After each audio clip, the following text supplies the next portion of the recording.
Guillaume, bonjour et merci d'avoir accepté notre invitation sur Man TV.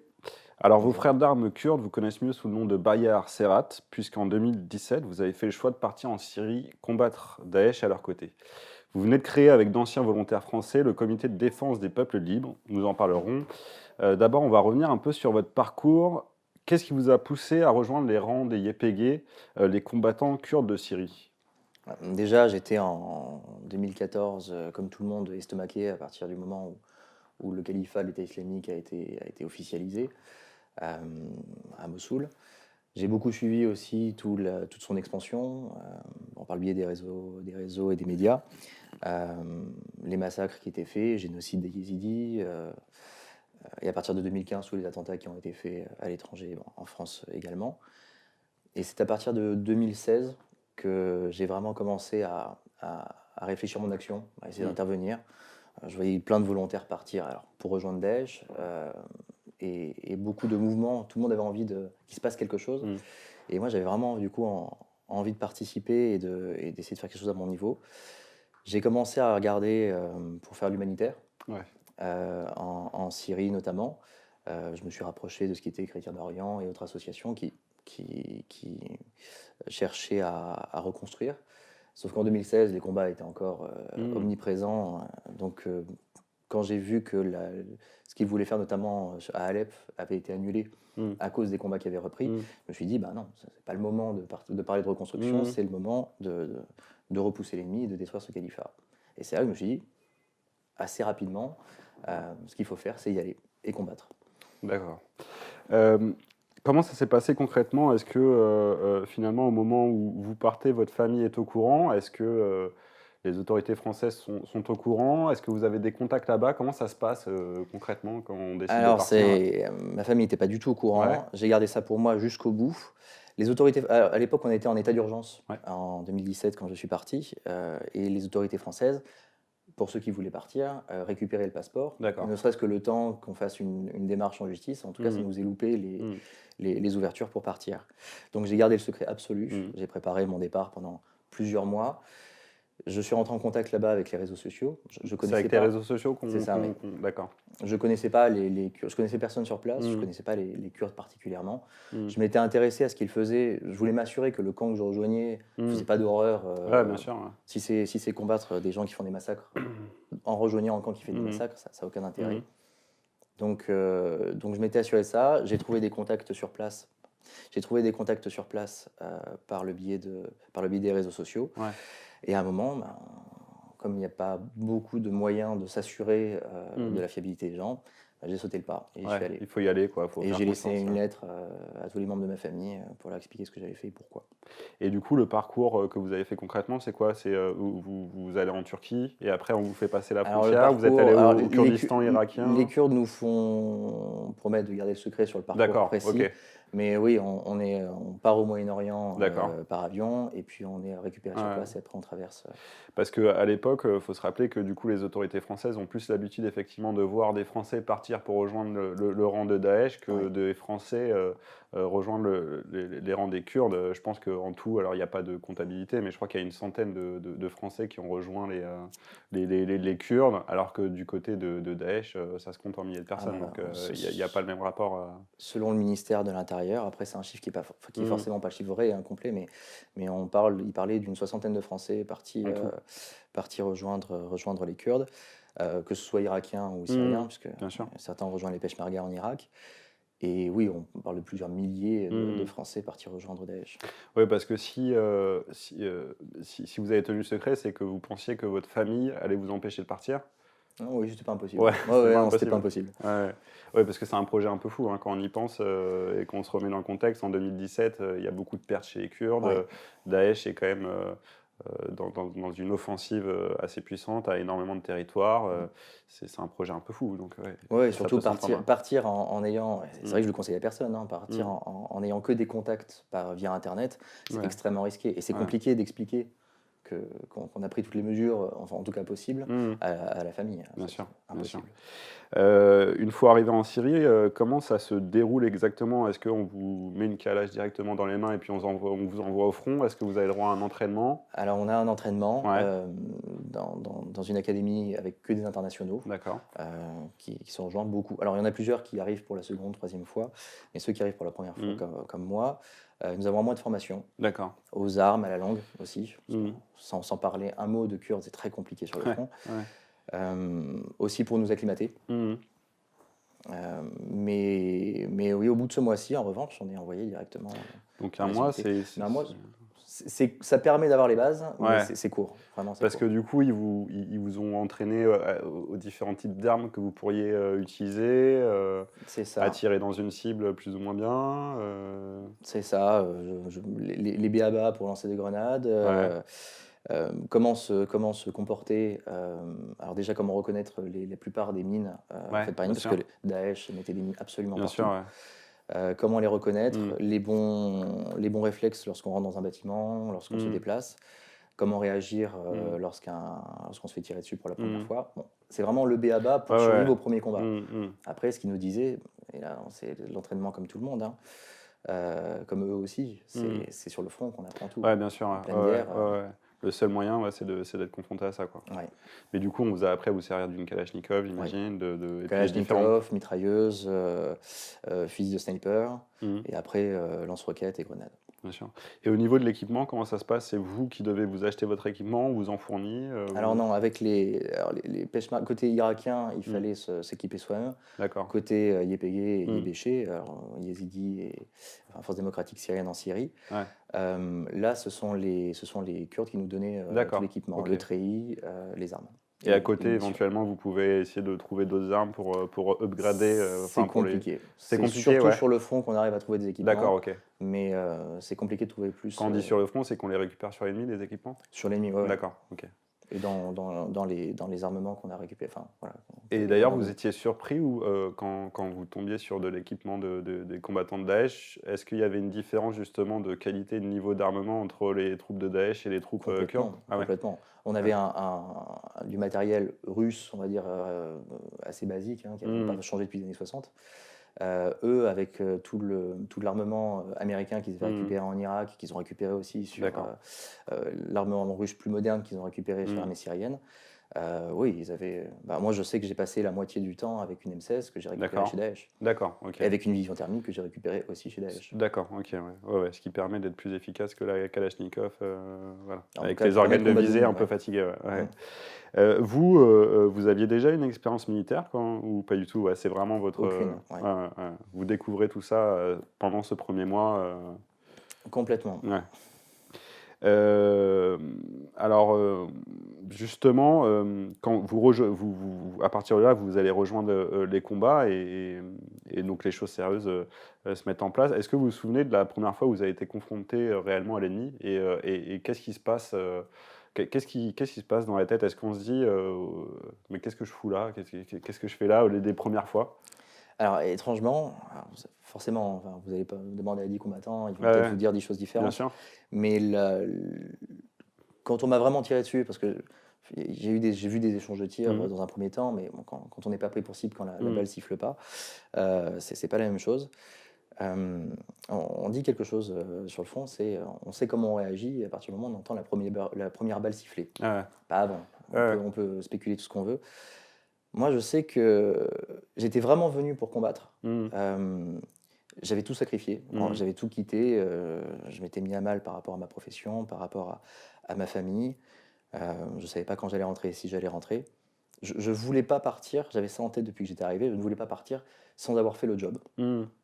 Je sais que c'était possible de rester, il y en avait certains qui étaient venus Mmh. dans des périodes dans lesquelles le front ne bougeait pas. Mmh. Donc quand j'ai eu un combat, les balles ont commencé à siffler, j'étais ça y est, j'y suis. Donc Mmh. moi j'étais plutôt Enthousiaste? c'est En tout bizarre, cas, mais vous la ouais, ouais. première sensation, en tout cas, plutôt enthousiaste. Ouais, ouais, ouais. Bon, ça n'a pas été le cas à chaque fois, Ouais, hein, ouais, mais j'imagine, celle-ci, ouais. la première réaction, ça a été Mmh. ça. Ouais, ouais.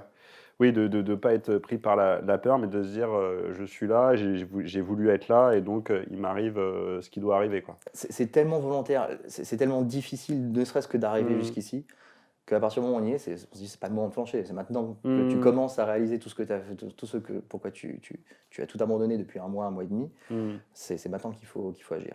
Et du coup, est-ce qu'on apprend à reconnaître la balle qui est près, très très On près, apprend vraiment tout. très très près? Parce Oh, que bon, il y a il y a une science du bang, etc. autour des balles, mais ouais, on apprend à reconnaître ça quand ça claque juste à on apprend à côté. reconnaître le calibre de la balle pour Ouais, voir à peu près de quelle arme ça ouais. vient. Le coup de En fonction départ. du temps qui sépare Mmh, le moment où la balle siffle et le moment où on entend le tir, mmh, bah déjà on sait, si c'est immédiat, on sait que c'est pas loin. mmh. Si on entend le tir, déjà, ce qu'on disait aussi par rapport au sniper, si on entend le tir du sniper, c'est que la balle n'était pas pour soi. D'accord. Donc Ouais, il effectivement, ouais. tire de plus loin. Mmh. Mais oui, on apprend tout. Ils ont Ouais, raison les Kurdes. Si on survit au front, on apprend tout ce qu'il ouais, y a à ouais. savoir. Ça justement, entre votre formation et les vrais, et les combats vraiment, qui s'engagent, il y a un laps de temps de combien de temps qui se met en place? C'est très rapide? Vous avez le temps de vous Le acclimater déploiement, petit à petit au front? non, le déploiement a été plus ou moins long parce que c'est quand même une milice, hein. C'est-à-dire Mmh. ils font vraiment les choses au mieux, mais c'est compliqué, les gens parlent pas la même langue. Moi, je sais qu'à l'académie, la note qui m'avait été donnée était en kurde, alors Mmh. que ben, les Arabes qui m'ont reçu, par exemple dans le sud, ne lisaient pas le kurde. D'accord, Donc donc c'est très ça compliqué. complique. Donc là, ça a bougé un petit peu, mais c'est passé, d'ici à mon premier vrai combat, là où je me suis vraiment fait tirer dessus, c'est passé une semaine. Mmh. Et c'était à quel endroit ce 1er vrai combat? Vous vous souvenez de Là la où je me ville? suis fait tirer dessus, Ouais. c'est toute la campagne de des resorts. Moi, D'accord, OK. j'ai fait Ouais, toute ouais. cette campagne. D'accord, ouais. Qui a été euh, dur, ouais, qui a été une qui ouais, était très dur. ouais, En fait, c'est un peu le cœur de toute la route, enfin, toute la vallée de l'Euphrate qui mmh. va de Raqqa, grosso Mmh. modo, jusqu'à Bagdad. Mmh. C'est vraiment un cœur islamiste, mais Mmh. depuis Mmh. longtemps, hein, Mmh. c'est pas neuf. Dès le début de la guerre de Mmh. Syrie, c'est d'abord Al-Qaïda qui a pris ça, Mmh. et ensuite il y a eu une guerre avec Daesh Mmh. qui l'a repris. Donc c'est que de la ville, Mmh. et c'est Donc très c'est des compliqué. combats urbains, assez proches. On est dans le alors avec des snipers Alors, aussi, l'opportunité des snipers. j'ai eu 2 phases vraiment, si je devais, il Mmh. y a eu plein de phases, mais il y a eu 2 vraies phases. Une phase dans laquelle j'étais dans une unité avec 100 d'Arabes, D'accord. dans le désert, parce qu'il y avait une seule route dans le Mmh. désert et il fallait nettoyer les villages, pour Mmh. éviter les embuscades, qui étaient remplies de mines en plus. Et une seconde phase où là, j'ai rejoint une unité de snipers, avec des Mmh. internationaux, des Kurdes et des Arabes. Et là, pour le coup, c'était du combat urbain, mais là, ça Mmh. allait, l'ennemi pouvait être à 800 mètres comme il pouvait être, D'accord. Ouais. devant, hein, Ouais, bien à 10 sûr. mètres. Ouais. On l'oublie un peu, mais le prix payé par les YPG pour, anéantir Daesh est malheureusement, pas totalement encore aujourd'hui, puisqu'il y a des poches, de résistance, des endroits où Daesh, revit, a été énorme, hein. Il y a eu énormément de pertes dans leur rang. Mhm. Lorsqu'on est un occidental qui a grandi dans une société en paix, comment on gère ce rapport à la mort, à la fois sa propre mort, la mort de ses camarades et aussi la mort de l'ennemi? Comment on gère ça? Alors, on gère différemment les Mmh. 3 types de Ouais, morts. j'imagine, ouais. Au départ, après, je vais parler que pour moi par Bien rapport sûr, à, hein, à sa j'imagine. mort, en tout cas. Euh, J'y étais prêt, comme par rapport aux locaux qui Mmh. n'ont pas le choix, la guerre est venue chez eux. Mmh. Moi, je suis allé, et ça a été très compliqué et très long d'aller jusqu'à la guerre. Mmh. Donc, alors il y a quand même 2, 3 fois où je me suis retrouvé vraiment, où j'étais sûr que, 2 fois, où j'étais Mmh. vraiment sûr que j'allais mourir. Mmh. Donc ça, c'est encore particulier, mais quand le combat commence, en tout cas, on est prêt à mourir. Mmh. Je me dis, c'est un sacrifice que j'ai prévu. Bon, évidemment, quand on se trouve le moment où on est sur le point de mourir, ça, c'est encore différent. Mmh. La mort de l'ennemi, alors moi, j'ai aucun souci avec ça. Parce Ouais. que c'est un ennemi tellement, comment dire, tellement déclaré et qui assumait tellement, Mmh. dans toutes les vidéos de propagande ou même dans ce qu'il faisait, hein. Mmh. J'ai eu affaire aux conséquences de leur action Mmh. avant de les rencontrer vraiment. D'accord, ouais. Quand j'étais à Sinjar, donc sur le territoire yézidi, on m'a fait visiter les charniers, Ouais. de Daesh. Mmh. Ce sont des milliers et des milliers de personnes, c'est terrible. Le chiffre paraît bizarre, enfin Mmh. milliers, on est habitué, mais quand on voit des milliers de crânes, de cadavres, enfin Mmh. d'osselets maintenant, c'est particulier. Et j'ai vu les réfugiés, les personnes blessées, tous les meurtres qu'ils ont Mmh. fait. Euh, donc quand il s'est agi de leur tirer dessus, j'ai eu aucun souci avec ça. Mmh. Mmh. Et quand on arrivait à avoir des victoires, Mmh. ça n'a pas posé problème. La perte des amis, c'est différent. Mmh. Les camarades, c'est sûrement ce qui m'a le plus impacté, Ouais, moi, jusqu'à OK. maintenant. Ceux que je connaissais bien, ceux de mon unité, Mmh. ceux que je ne connaissais pas aussi, avec lesquels Mmh. nous partagions une octa, enfin une position. C'est particulier, surtout qu'on meurt dans plein de conditions différentes. Ouais, bien sûr. Mmh. Donc c'est sûrement ce point-là qui a été Mmh. le plus compliqué. Ouais, ouais. Moi, c'est mon choix, l'ennemi, c'est son choix. Ouais, ouais, bien sûr, Les ouais. amis, c'est différent. Ouais, parce que c'est ce que vous dites, donc vous avez, connu donc la guerre en tant que fantassin. On est dans des Ouais, combats où on tire sans trop, enfin, on sait à peu près où on tire, mais on sait pas forcément ce qui touche. Et puis vous avez été sniper qui est et là, pour le coup, on est dans une relation directe avec l'ennemi, ouais. puisque la personne qu'on cible, on la voit et on la tue. Donc vous avez pas eu de cas de conscience du tout, là-dessus? Non. Non? Moi, ma hantise, c'était quand nous avions quand j'avais un doute sur la personne en face, surtout de nuit. Ouais, bien Parce que sûr. de nuit, c'est vraiment une vision thermique, Ouais, hein, on peut ouais. pas. C'est surtout éviter d'avoir soit un ami, hein, parce que Mmh mh.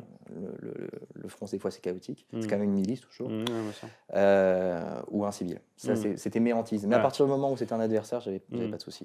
Dans une, discussion qu'on avait eue avant, vous m'aviez dit cette phrase finalement, tuer des éléments de Daesh, c'était, paradoxalement, sauver des vies. C'est ça, c'est ça. Nous avions Ouais. conscience de ça. Ils assumaient tellement. Enfin, moi, j'ai eu affaire à des familles, à des Kurdes, des combattants kurdes, Mmh. dont la femme avait été brûlée vive parce qu'elle a été yézidi, Mmh. et des esclaves sexuels qu'on a, Mmh. qu'on a libérés de temps en temps lorsqu'il y avait des poches. Des gens qui étaient massacrés, des places Mmh. d'exécution, et torturés. Enfin, il y avait tellement d'horreur oui, Mmh. oui, c'était quelques volontaires qui avaient fait ce chiffre-là sur les estimations. C'était qu'un Daesh tué, c'était 20 personnes sauvées. D'accord, OK. Donc ça, Donc, on a ça en tête quand on doit presser oui, la détente, ouais. ouais, ouais, Ouais. ouais, au combat, vraiment, on a ça en tête. Et alors, vous avez évoqué justement, il vous est arrivé de vous retrouver dans des situations tellement difficiles, que vous vous êtes dit finalement là, c'est peut-être fini. Il y a c'est il est-ce que vous pouvez nous raconter une de ces situations, où là vous vous êtes dit: «Bon, ça va être compliqué de s'en sortir là»? Ben, il y a celle que je vous ai déjà Ouais, racontée, ouais, où nous avions eu une victoire la veille au soir contre ouais. l'ennemi qui a fait qu'il un endroit qui était un verrou, hein. Ça faisait déjà 3 semaines qu'on n'arrivait pas à avancer sur ce D'accord. point-là. Donc Nous c'était avons un point stratégique, ouais. Ouais, Ouais, ouais. un point stratégique, c'était pas très loin de Hajin, qui a été une poche D'accord. très, très Mmh. résistante sur la Mmh. fin. Là où avait été d'ailleurs Aboubacar al-Baghdadi, je l'ai appris plus tard, il était à 3 kilomètres. D'accord. Donc c'est pour ça qu'on avait une résistance Ouais, ouais. vraiment, vraiment, vraiment forte. Nous avons réussi à avoir une victoire la veille. On les a vus reculer d'1 kilomètre. Mmh. Et la nuit, on a décidé d'avancer. Sauf que le commandement, nous avons avancé beaucoup trop loin. Mmh. Euh, Ce qui fait que nous sommes réveillés le lendemain matin dans une position qui était en fait en plein milieu d'une position ennemie, D'accord. encore fortifiée. Mmh. C'est ce que je vous disais, le matin, je vois des gardes de Daesh, mais qui sont très sereins. Ouais. Donc on commence à leur tirer dessus, en disant bon, qu'est-ce qu'ils font là? Et c'est là qu'en fait on a compris qu'ils étaient dans une Mmh. poche, ils ont entouré le bâtiment. Parce que vous, en fait, vous teniez un immeuble, hein, c'est ça? En fait, on avançait d'immeuble C'est ça, ouais. on avançait le plus loin possible, on Ouais. prenait position dans un immeuble qu'on déminait avant. Enfin, en tout cas, Ouais, on vérifiait qu'il n'y avait pas de mine dedans. Et une fois qu'on tenait la Mmh. position, ça devenait Mmh. le nouveau front. Mmh. Le nouveau front. Et vous aviez aussi d'autres sections qui étaient à d'autres immeubles? Alors, normalement, oui, cette fois-ci, Normalement, non. oui. Et ouais, parce qu'elles sont tombées assez rapidement et vous êtes C'est ça. retrouvés encerclés par, Et on par s'est l'ennemi, retrouvés ouais. encerclés à tel point que l'ennemi a pu rentrer dans le bâtiment et on a D'accord, fini par combattre dans les escaliers. d'accord. Et là, on était en territoire Ouais. ennemi, les renforts, on nous disait qu'ils ne pouvaient pas arriver avant le soir. Les bombardements ne pouvaient pas nous aider puisque ils étaient dans le bâtiment. Ouais. Donc, Là, on les s'est combats vraiment. se passent à combien de mètres? On Là, entend l'ennemi, on le voit, Ah oui, on entend l'ennemi. Alors on Ouais. le voit, on évite de le voir parce que Ouais. si on le voit, c'est qu'on est mort. Ouais. Mais moi, je lançais mes grenades Ouais. du palier supérieur par l'escalier au D'accord. palier inférieur. OK. Ouais. Eux ont fait un feu pour essayer de nous Et étouffer. vous Enfin, ça a enfumez, ouais, été ouais. vraiment, on était, oui, Mmh. on était Mmh. 3 mètres. Ouais, ouais. Et donc là, c'est une situation, plutôt critique puisque vous commencez à manquer de munitions, que les camarades de vos sections, certains sont blessés, d'autres, Alors en munitions, on vous n'en aviez ce manquait qu'il pas trop. On avait ce qu'il d'accord, fallait. OK. Ça, c'est le bon côté. Ouais, ouais. C'était une milice, Ouais, mais des ouais. munitions, on en avait plus qu'il en D'accord. fallait. En revanche, oui, beaucoup de blessés, une OK. position très mauvaise qui fait que les balles traversaient les murs. Ils avaient des positions plus hautes, donc on pouvait même pas aller sur le Mmh. toit. Donc on a fini avec des blessés et des morts et on se retrouvait juste dans l'escalier. D'accord. Comme c'est l'armature, c'est vraiment les structures fondamentales des maisons en parpaing là-bas. C'est ce qui a les murs les plus épais, donc au moins les balles ne traversaient pas. Et on s'est retrouvés, oui, Mmh. blessés. Ben, on avait commencé la journée à 12 et nous étions plus que 4 en état de combattre, D'accord. entre les blessés et les morts, à la Ouais. fin de la journée. D'accord. Donc Et là, oui, moi j'étais sûr qu'on allait y passer.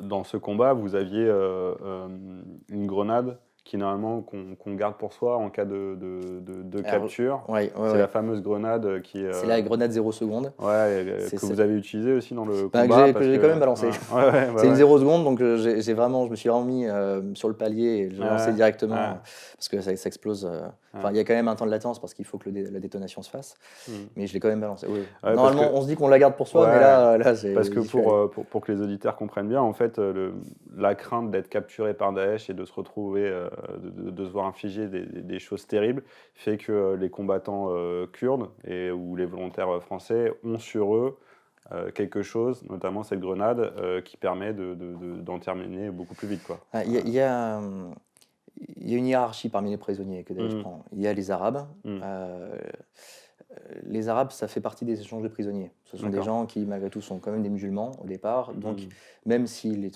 ce sont des traîtres pour mm, eux, euh, ils les maltraitent, mais ils peuvent mm, faire des échanges de prisonniers. mm, Les Kurdes, c'est plus compliqué, ça dépend des Kurdes. Les Kurdes mm, musulmans, ils peuvent en faire quelque chose. En revanche, les Kurdes non musulmans, soit ce sont des gens qui valent quelque chose mm. et on peut soit les vendre, soit les échanger, soit ils les exécutent. Les internationaux, en revanche, nous sommes du pain béni pour Mm. les Pour la vidéos de propagande. propagande. Mm. Donc ça, on est soit décapité, soit exécuté Ouais. après avoir été torturé. Donc la Donc non. solution la plus pragmatique, on va dire, c'est De toute façon, d'avoir on a une peu de grenade. chance, on a Ouais. quasiment aucune chance de survie. Mm. Donc ça n'a aucun intérêt de se faire. Et alors, comment vous êtes sorti de cette situation, finalement? Alors, vous me disiez, dans mes souvenirs, le combat a duré 8 heures. Le combat a été Ouais, interminable. ouais. Le soir, des renforts sont venus. Alors, on regardait ces escaliers, Mm. puisque s'ils passaient l'escalier, on était fini. Mais c'est compliqué pour eux de monter l'escalier Mm. quand ils ont 5 ou 6 kalash sur la tempe, enfin, Mm. qui Qui pointent tiennent, ouais, bien l'escalier. sûr. En revanche, moi, ma hantise, c'était parce que c'était très courant, ils avaient Mm. tous, que l'un d'entre eux monte avec une ceinture Ouais, explosive, bien se sûr. fasse péter, Mm. nous blesse et nous sonne, et que les autres viennent nous chercher. Mm. C'est très courant qu'ils fassent Mm. ça. Cette fois-ci, ils l'ont pas fait. Mm. Donc ça, je n'ai Ils aucune n'avaient idée pas de trouvé savoir de du pourquoi du volontaire, comment. peut-être cette fois-ci. Ouais. Mais ils l'ont pas fait. Peut-être qu'ils pensaient qu'on allait finir par se rendre, peut-être, je ne sais pas du tout. Mm. Mais donc ils ne sont jamais montés dans D'accord. l'escalier. Ils ont essayé plusieurs fois de tirer. À chaque fois, on a répondu. Mais ils n'ont pas pris ce risque-là. Mm. Donc ils ont fini par partir le soir. D'accord.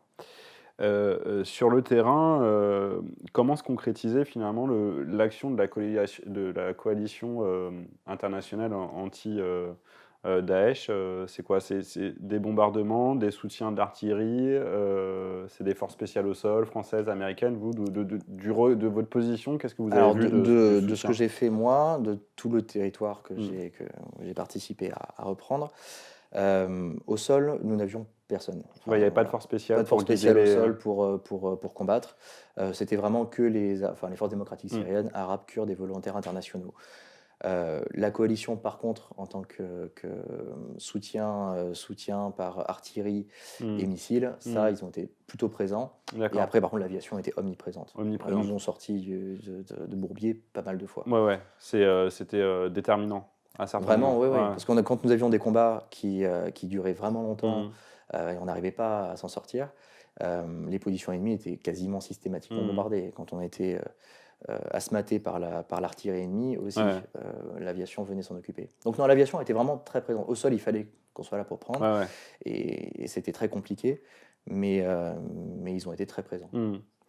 Vous aviez d'ailleurs du matériel qui était fourni par la coalition ou vous le matériel À ce qui paraît, on principal? avait. Ouais, d'accord. Tout ce qui est Milan, etc. Alors, Certains groupes peut-être kurdes en avaient, d'autres non. C'était moi, distribué avec parcimonie, quoi. je l'ai pas vu. Ouais, vous n'avez pas vu J'ai pas le. vu ce matériel-là. Alors si, nous avions des MV Mm. et certains véhicules pour les armes lourdes notamment. Mais Mm. après, moi, comme j'étais on va dire l'infanterie mobile Mm. et légère, j'ai pas vu passer les gros véhicules Mm. vraiment. Mais non, côté armement, c'était quand même du lance-roquette, Ouais, passé le RPG-7. toutes les armements du pacte de Varsovie, C'est ça. le vieux RPG, C'est ça. de la Après, c'est aussi Kalachnikov, quoi. l'armement pour lequel on avait les munitions. Donc, Ouais, bien sûr, bien sûr, bien sûr, bien sûr. avoir des gros armements, Ouais. mais pas de munitions pour les utiliser, c'est quand même un peu compliqué. Au bout d'1 an et demi en Syrie, vous avez décidé de revenir en France. Euh, Comment ça s'est passé votre retour justement par rapport à votre famille et par rapport à l'État? Par rapport à votre famille, est-ce que vous aviez gardé le contact quand vous étiez là-bas? Et est-ce que vous essayez de voilà, d'échanger régulièrement? Et puis avec l'État, qu'est-ce qui s'est passé avec l'État? Alors, déjà par rapport à la famille, j'ai essayé de garder le contact. Les connexions internet, c'était compliqué là-bas. Ouais, OK, ouais, Il y avait seulement certains points et c'est quand nous revenions d'opération Mmh. que l'on pouvait y aller.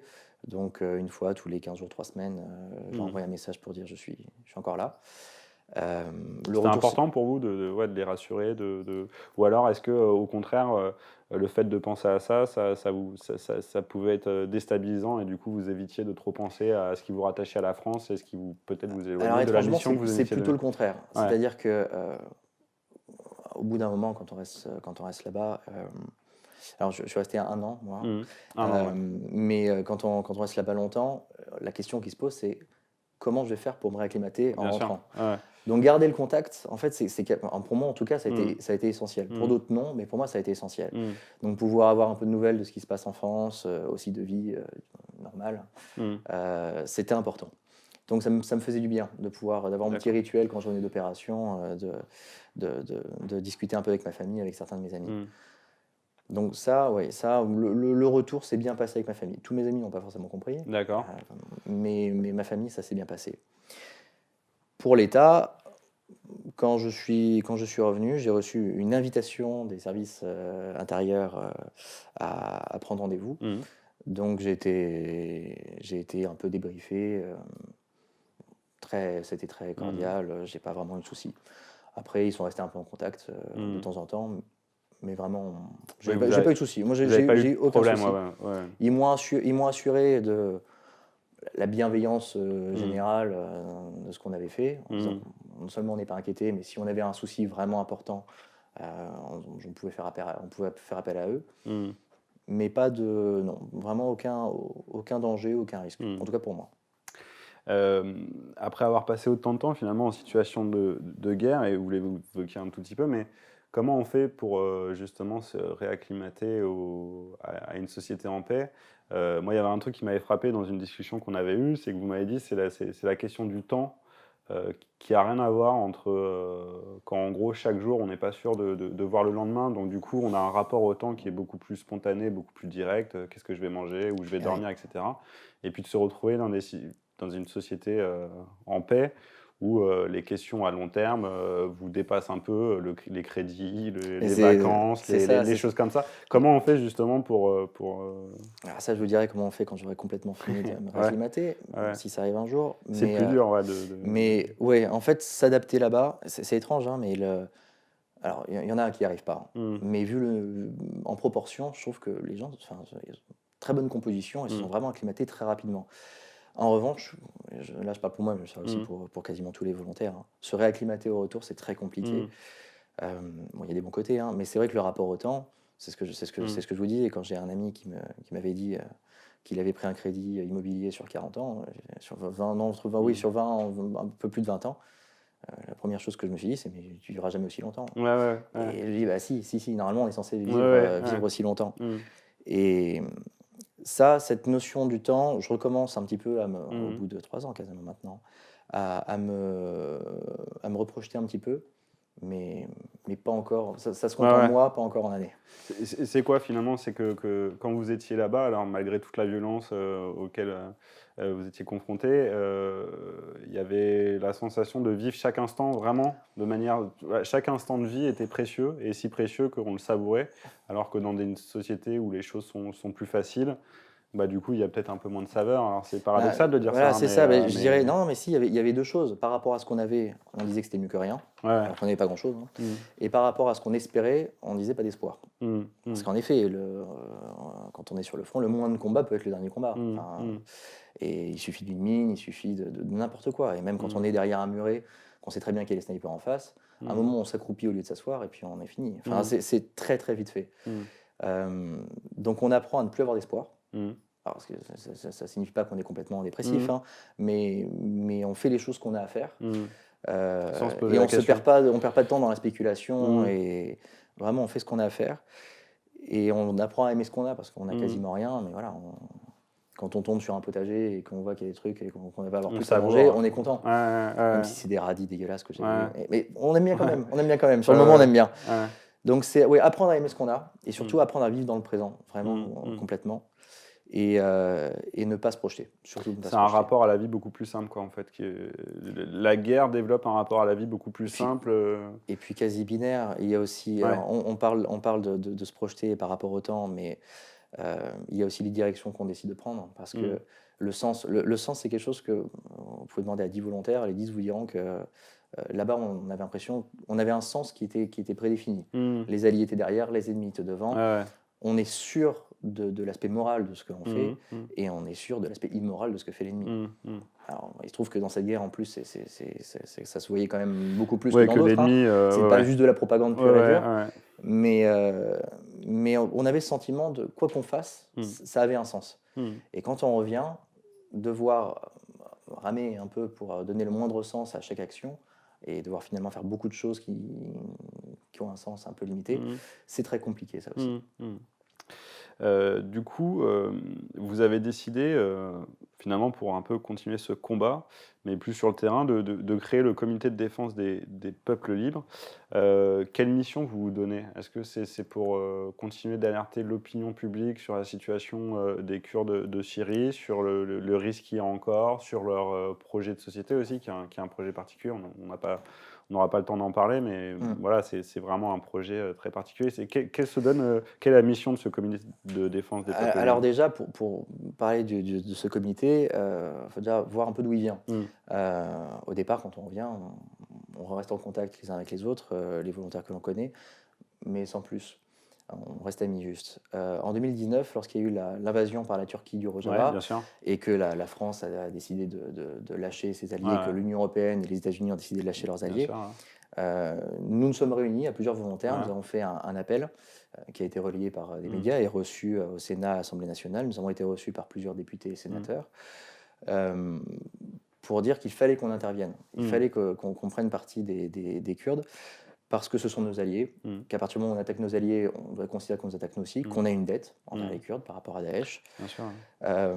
et que aussi l'aspect civilisationnel commun qu'ils ont par rapport au droit et liberté, démocratie et même égalité homme-femme, hein, Mm, nous y avons assisté. mm. Enfin, voilà, c'est pas juste une chimère. Oui, c'est pas de la propagande. Ouais, Mm, vraiment, mm, je connaissais pas les Kurdes avant de partir, mm, moi. C'est vraiment là-bas que j'ai appris à les connaître et que j'ai vu ce qu'ils faisaient. En effet, beaucoup de choses, je m'y suis retrouvé. mm, Euh, et à partir du moment où la France a décidé quand même de laisser faire, ça nous a pas mal marqué. Et quand l'histoire s'est répétée avec l'Arménie, mm, avec le Haut-Karabakh, que l'expansionnisme finalement islamiste turc mm, avait une nouvelle victoire non seulement contre ses ennemis locaux, mais aussi contre l'Union mm, européenne. Là, on s'est dit que ça pouvait pas durer. C'est-à-dire, la question kurde nous touche, parce mm, que nous avons combattu à leur côté, nous les connaissons. Mais la raison pour laquelle nous sommes partis en mm, Syrie, alors vous trouvez des volontaires, mais en tout cas les volontaires de ce comité, mm, c'est avant tout combattre un ennemi totalitaire, un islamiste radical qui soumet tout ce qu'il peut et cherche à détruire ce que nous sommes et ce mm, en quoi nous croyons. Euh, c'est au départ pour ça que nous sommes partis. mm, Et c'est toujours cette volonté qui nous anime. Et alors là, c'est la Turquie d'Erdogan, qui est très expansionniste, mais toujours les groupes islamistes, mm. Daesh, Al-Qaïda, on peut même trouver dans certaines idéologies. Euh, Cette guerre n'est pas terminée. Mm. Elle doit Ouais. changer. On ne peut pas partir sur tous les fronts, surtout contre la Turquie. Mm, C'est autre chose. Avec Daesh, on ne pouvait pas faire de diplomatie. mm. Ça servait à rien d'alerter les uns les autres. On était en guerre. La Turquie, c'est un autre morceau. Ouais, bien sûr. Et même ces idéologies et ce qu'on a aujourd'hui, hein, on a parlé dans l'actualité il n'y a pas longtemps de la mosquée de Strasbourg Mm. avec l'association Minigorü, fasciste ouais. turque. Euh, ce, ce comité nous avons considéré qu'il fallait se mettre en comité Mm, et qu'il fallait continuer ce combat de mm, cette manière-là. mm. Donc c'est pas uniquement les Kurdes, Bien sûr. les Arméniens Ouais. nous touchent aussi, ce qui se passe dans l'Union européenne nous touche aussi. Mm, En fait, à chaque fois que l'Union européenne recule, mm, nos adversaires, mm, ennemis, il faut dire le terme, avancent, mm, soit dans l'ombre, soit à la lumière, comme ce qui Mmh. s'est passé Mmh. dans les différentes invasions. Et ce qui se passera, ça recommencera et ça Mmh. continuera. Donc oui, la volonté de ce comité, c'est par notre déjà expérience, notre vision euh, et par notre volonté, ce en quoi nous croyons, Mmh. euh, alerter et les autorités. Parce les autorités occidentales, enfin européennes, ont tendance à différencier ce qui est de la géopolitique et ce qui est de la politique intérieure. Bien sûr. Ouais. Sauf que la montée de l'islamisme, on entend beaucoup Mmh. parler en Mmh. France, elle ne vient pas de la France Mmh. seule. Il y a Mmh. beaucoup d'acteurs étrangers et à chaque fois que, là c'est ce qui s'est passé encore il y a 2 jours, à chaque fois que Erdogan ou qu'un Mmh. un adversaire arrive à nous humilier, il gagne des points, Mmh. même auprès de ces structures, Mmh. même auprès de ces associations, structures et des militants islamistes. Donc ce qu'on veut faire, nous, c'est sensibiliser sur le fait que ces combats, Mmh. le dossier arménien, dossier kurde, libyen, grec, chypriote ou même français, c'est pas des dossiers différents, Mmh. c'est un seul et même Ah, bien dossier. sûr. Ouais. Et que la problématique guerrière Mmh. est complémentaire. Ça finira comme ça si Mmh. on continue, Mmh. mais il y en aura d'autres. Bien sûr. Justement, par rapport à ce que vous avez connu en Syrie et après, par rapport à effectivement cet expansionnisme de l'islamisme politique Mm. porté par Erdogan, comment vous jugez la position de la France est-ce qu'elle elle vous a déçu déjà en 2017 quand vous avez décidé de partir et par rapport effectivement à son non-soutien aux Kurdes face aux supplétifs de la Turquie dans le nord de la Syrie? En 2017, je dirais pas qu'elle m'a déçu. Je trouvais Mmh. l'aide insuffisante. D'accord. Bon, après, sur place, j'ai un peu mesuré mes propos parce que c'est vrai que si on avait envoyé 50 000 soldats Mmh. blancs occidentaux là-bas, Daesh n'aurait fait qu'une bouchée en disant à tout le monde, en levant tout le monde, en Ouais, disant il y aurait regardez, ce été sont une les armée croisés qui viennent nous d'occupation, les attaquer. croisés, ouais. Ça serait Voilà, rentré dans la propagande en plus c'est de ça, c'est Daesh. ça. Et là, Ouais. la population qui a pu nous rejoindre à un certain Mmh. moment, Mmh. en tant que Kurdes et Arabes, Ouais. n'aurait pas rejoint du tout. Ouais. Et ce serait. Ouais. Donc, je suis un peu revenu dessus. Bien La sûr. coalition était très présente. Mmh. En revanche, oui, lors de l'invasion du Rojava par la Turquie, Mmh. ou même lors de ce qui s'est passé au Karabakh, Bien sûr. j'étais très déçu. Mmh. Et surtout, ça a envoyé un message très, très compliqué Mmh. à l'international, Mmh. c'est que l'Europe ne défend plus rien. Mmh. L'Europe, aujourd'hui, ne touchera pas à la Turquie puisque c'est le chasse Mmh. gardée de l'OTAN Mmh. et que ce sont des alliés. Et donc Erdogan fait attention à ses relations avec les États-Unis, avec la Russie. Mmh. En revanche, l'Union européenne, c'est ce avec quoi il joue Ouais. pour fédérer les islamistes. C'est ce Ouais. qui s'est passé lorsqu'il a retiré la Turquie de la Convention d'Istanbul. Mmh. C'est juste pour ramener les islamistes parce que l'Union européenne, il nous méprise. Enfin, Mmh. voilà, Mmh. et donc j'ai été très déçu. Ouais, j'ai été très déçu. Mmh. Et ça a montré que la France n'est plus qu'un supplétif Mmh. et que l'Union européenne n'est pas une force en soi. Mmh. Mmh. Mmh. Et aujourd'hui, c'est le message qu'on envoie. Ouais, ouais, ouais. Tous nos amis là-bas, c'est ce qu'ils se disent. Ils disent l'Union européenne, on vous attend plus. La France, Mmh. Et justement, ouais, les contacts que vous avez encore là-bas, quel regard ils ont par rapport à la France? qu'ils ont été trahis. Ouais, qu'ils ont été trahis. Ils ont beaucoup attendu la France. Ouais, En ouais. 2019, Bien sûr. vraiment, ils n'attendaient pas les États-Unis. Ils Ouais, savaient ouais. que les États-Unis finiraient par les trahir. Mmh. La Russie, évidemment, ils n'attendaient Mm. rien du tout. Mais ils attendaient beaucoup de la France. Parce Mm. que c'est Emmanuel Macron déjà, a fait beaucoup d'effets d'annonce, Bien de sûr. soutien. Et lorsque du jour au lendemain, ils ont été lâchés, ils n'ont pas compris. Mm. Mm. Et les Arméniens, pour le coup, de l'autre côté, s'attendaient plus à être lâchés, mais à ce point-là, encore une fois, pas autant. Mm. Donc, oui, la France, on est sorti. Enfin, moi, l'impression que j'ai, c'est qu'on est sorti du conflit. L'implication importante de la France au Kurdistan et contre Daesh nous avait fait remettre un pied, on va dire, là-bas. Alors, pas remettre un pied conquérant, mais un pied, on va dire, dans les enjeux locaux. Là, aujourd'hui, on est complètement parti. Il n'y a plus que les Américains qui tiennent quelques puits de pétrole. Sinon, c'est les Russes qui ont aujourd'hui récupéré. Qui se sont imposés largement. Complètement. Donc oui, la France, on passe maintenant pour un petit pays, finalement, qui a beaucoup d'effets de manche, mais pas beaucoup d'action derrière. Ouais. Surtout qu'on a cette volonté profonde de faire quelque chose, mais je ne sais pas pourquoi, on refuse. Merci Guillaume.